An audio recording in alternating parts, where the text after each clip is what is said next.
ڈھول کی آواز میں دب جائے، لیکن خداوند نے اپنے لوگوں کو خبردار کیا کہ وہ کچھ ایسا نہ کریں کیونکہ خداوند کو اس سے نفرت ہے۔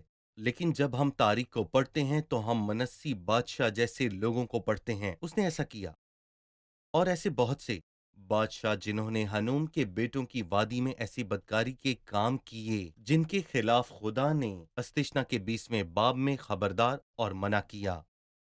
یہاں ایک اطلاع ہے، ہم نے جانا کہ معلق کون ہے، اور لوگ بھی وہی غلطی کریں گے جو ان کے آباؤ اجداد نے کی۔ لیکن میں اس پر بات کرنا چاہتا ہوں تاکہ اس حکم کے متعلق سب جی والدین کو خبردار کر سکوں۔ جو شخص اپنی اولاد میں سے کسی کو معلق کی نظر کرے وہ ضرور جان سے مارا جائے۔ کون اپنے بچوں جی کو معلق کو دیتا ہے؟ اگر ہم والدین سے بات کریں، کیا ایسے والدین ہیں جو بچپن ہی سے اپنے بچوں کو ابلیس کو دے دیتے ہیں؟ وہ اپنے بچوں کو شیطان کے ہاتھ میں دیتے ہیں؟ کیسے؟ وہ کیسے اپنے بچوں کو ابلیس کو دیتے ہیں؟ در حقیقت جب ہم ان کے سامنے بری مثال قائم کرتے ہیں تو اپنے بچوں کو ہم شیطان یعنی کہ ابلیس کے ہاتھ میں دیتے ہیں، جو سنجیدہ بات ہے۔ تو یقیناً مجھے اس کے لیے ذمہ دار ہونا پڑے گا۔ ہمیں اس کے برعکس ہونا چاہیے۔ ہمیں کلام بہت دفعہ بتاتا ہے جب یسوع المسیح زمین پر ہی تھا تو بہت سے والدین اپنے بچوں کو اس کے پاس لائے۔ اس کے شاگردوں کو ایک بار یہ بات اچھی نہ لگی، لیکن یسوع نے اپنے شاگردوں کو جھڑکا اور کہا کہ بچوں کو میرے پاس آنے دو، ان کو منع نہ کرو کیونکہ خدا کی بادشاہی ایسوں ہی کی ہے۔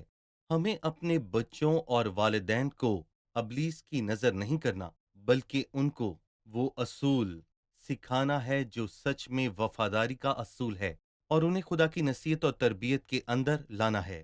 ہمیں ایسے طاقتور فلسفے سننے کو ملتے ہیں جو اس کے خلاف ہے کہ ہم اپنے بچوں کو بتائیں کہ انہیں کیا چننا اور کیا نہیں چننا ہے، اور یہ کہ ہم ان پر خداوند کی پیروی کرنے کے لیے زبردستی نہ کریں، انہیں خدا کے احکامات نہ سکھائیں اور ان کے جوان ہونے تک انہیں چھوڑ دیں، اور پھر وہ آزاد ہوں گے کہ خداوند کا انتخاب کریں یا نہ کریں۔ اور یورپ کی اگلی نسلوں نے ایسا ہی کیا، اور انہوں نے ایسا خدا کیا۔ کو پیش نہیں کیا اپنی نئی نسلوں کے ساتھ۔ جب وہ بڑی ہوئیں ابلیس نے انہیں آ بالکل۔ لیا۔ سختی سے خبردار کیا گیا کہ جو کوئی اپنے بچوں کو خداوند کے بارے میں نہیں بتائے گا، انہیں خداوند کی تعلیم نہیں دے گا، اس کی جگہ معلق ابلیس لے گا۔ در حقیقت بھائی، ابھی آپ نے کچھ کہا تھا، اس کا تعلق 21ویں صدی یا 20ویں صدی، یہاں تک کہ 19ویں صدی یا پہلی صدی سے نہیں تھا۔ یہ اس سے پہلے کی بات ہے۔ مثال کے طور پر 1500 قبل از مسیح فرعون اور موسیٰ تک، جب فرعون موسیٰ سے مذاکرات کر رہا تھا تو پہلے اس نے انکار کیا کہ کوئی بھی خدا کی پرستش نہیں کرے گا۔ پھر اس نے پوچھا کہ وہ بچوں اور عورتوں کو کیوں لے جا رہے ہیں۔ اس نے کہا مرد جا کر خدا کی عبادت کر سکتے ہیں، لیکن اپنے بچوں کو ان کے پاس چھوڑنا ہوگا۔ یہ ساری ابلیس کی چال تھی۔ فرعون جو خروج کی کتاب میں ابلیس کو پیش کرتا ہے، وہ بچوں کو اپنے پاس رکھنا چاہتا ہے۔ یہی بات ہے جو آج کل کے دور میں ہے۔ ابلیس نئی آنے والی نسل کو رکھنا چاہتا ہے۔ اس نے پچھلی نسل کو کھو دیا۔ وہ خداوند کو جانتے اور اس کی عبادت کرتے تھے، اس نے انہیں خدا کی عبادت کرنے دی، لیکن بچوں کے لیے اس نے بہت بڑی سازش کی۔ کوئی بھی باوفا اس سے متفق نہیں ہوگا، اور یہ بچے خداوند کے تھے اور انہیں خداوند ہی کو واپس دینا ضروری تھا۔ اور فرعون کی بیٹی کے الفاظ تھے، بچے کو لے جا کر دودھ پلا، میں تجھے اس کی اجرت دیا تیری کروں اجرت۔ گی۔ شکریہ بھائی، ہم ایک وقفہ لیں گے اور پھر دوبارہ حاضر ہوں گے۔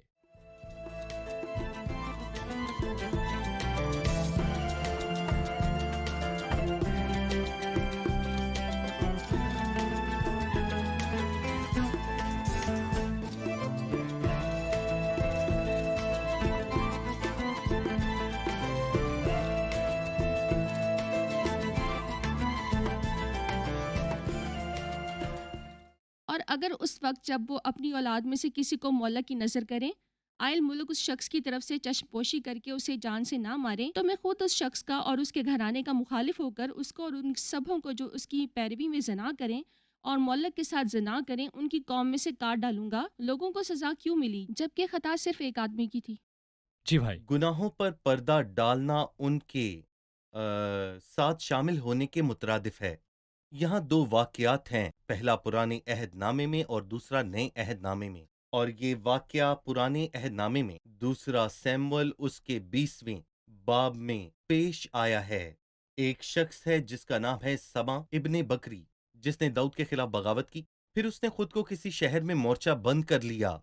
سو یوآب نے اس شہر کا محاصرہ کرنے کا فیصلہ کیا اور اسے تباہ کرنا چاہا۔ پھر ایک سمجھدار عورت نے اس سے پوچھا، تو ایسا کیوں کر رہا ہے؟ ہماری کیا غلطی ہے؟ اس نے کہا، تمہاری غلطی نہیں۔ تو اس نے اس سے کہا کہ اگر وہ اسے سبا بن بکری تک پہنچا دے تو وہ اس سے کچھ نہیں کہے گا، لیکن اپنے دیس میں اس کی حفاظت کر کے وہ وہ اس اس کے کی ساتھ شریک شراکت میں ہوں گے۔ آگے۔ اور وہ عورت بہت سمجھدار تھی اور اس نے لوگوں کو اس بات پر آمادہ کر لیا کہ وہ سبا بن بکری کو حوالے کریں۔ اور یہ کہانی پرانے عہد نامے کی ایک بہت بڑی کہانی ہے، اور لکھا ہے، تم افسوس تو کرتے نہیں۔ کرنتھیوں کے نام خط، جس نے تم میں سے یہ کام کیا وہ تم میں سے نکالا جائے، بلکہ شیخی مارتے ہوئے جس نے یہ کام کیا اسے افسوس کرنا چاہیے، پر مجھے کیوں؟ کیونکہ گناہ کی فطرت سے آنکھ بند کرنے کا مطلب ہے کہ میں اس جرم میں اس کا شریک ہوں۔ مجھے اپنے گناہوں سے توبہ کی ضرورت ہے تاکہ خداوند اپنا ہاتھ مجھ سے ہٹا لے۔ سو بدی کے سامنے خاموش رہنے سے اور اس سے چھپانے سے میں اس میں شامل ہو گیا ہوں، جو کہ غلط بات ہے۔ صحیح اجتماعی ذمہ داری ہے۔ جی اکن بن کرمی نے ایک بار خواہش کی اور چرا لیا، بالکل، اور سب لوگوں کو شکست انہوں نے کھانا قیمت پڑی۔ ادا کی۔ ٹھیک ہے صحیح۔ بھائی یوسف، جب ہم 22ویں آیت پر جاتے ہیں، سو تم میرے سب آئین اور احکام ماننا اور ان پر عمل کرنا، تاکہ وہ ملک جس میں تم کو بسانے کو لے جاتا ہوں تم کو اگل نہ دوں۔ اس آیت میں میرا مطلب بہت سے اشارے ہیں۔ مجھے پہلی والی کے متعلق بتائیں کہ زمین ان کو اگل نہ دے، ان سے اگلے لوگوں کے ساتھ کیا ہوا؟ کیا وہ اس زمین کے وارث ہوں گے، یا ان کی بھی قسمت میں وہی لکھا جائے گا جو ان سے اگلے لوگوں کے لیے لکھا گیا؟ یعنی ان کی بھاری بدکاری کے باعث زمین ان کو نکال پھینکے گی، اگل ڈالے گی۔ اگل دے گی۔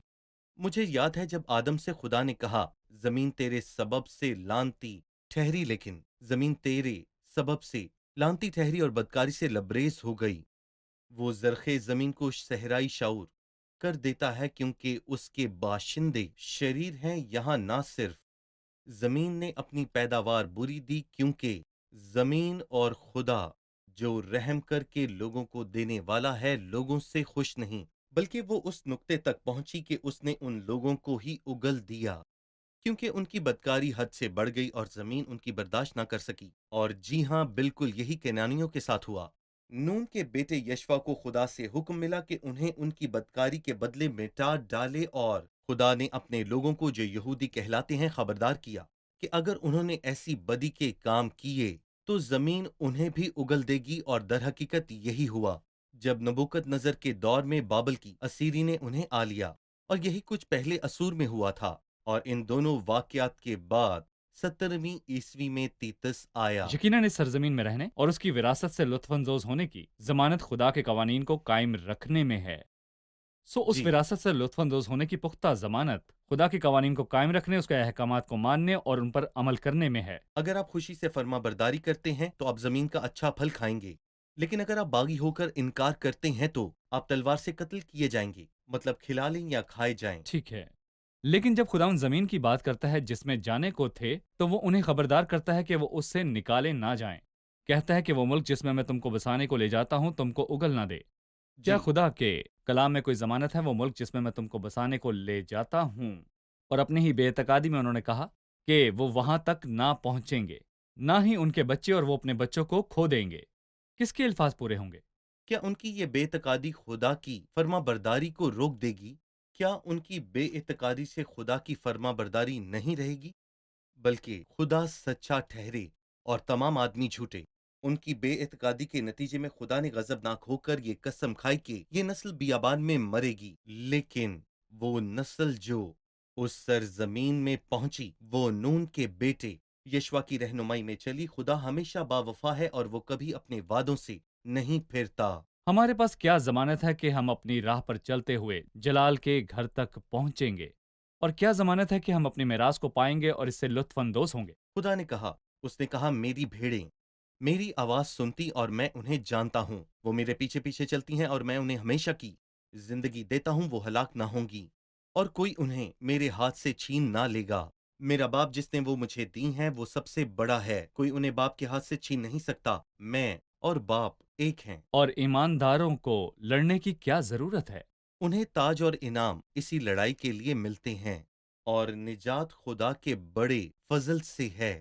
اس لیے اس نے کہا، پس آؤ اس آرام میں داخل ہونے کی کوشش کریں یا اپنی راہ پر